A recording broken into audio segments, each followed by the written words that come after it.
Hi everyone, good day. In this video, I'll be teaching you how to send link in Monopoly Go. Okay, first things first, open up your Monopoly Go app.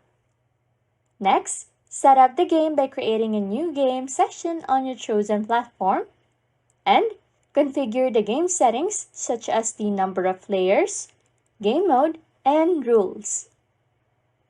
Look for an option within the game platform that allows you to invite others to join your game. This feature is typically called Invite Friends Here or Invite Game or something similar. Once you have set up the game, click on the Share button to generate a link to your game. Share this link with your friends via messaging app, email, or any other preferred method of communication.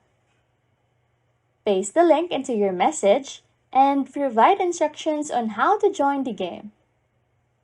Your friends should click on the link you shared to access the Monopoly game. They may need to sign up if they don't have an account yet. Once they have joined, you can start playing together.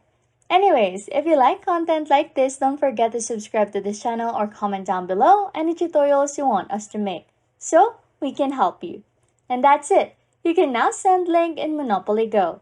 Thanks for watching and happy scrolling!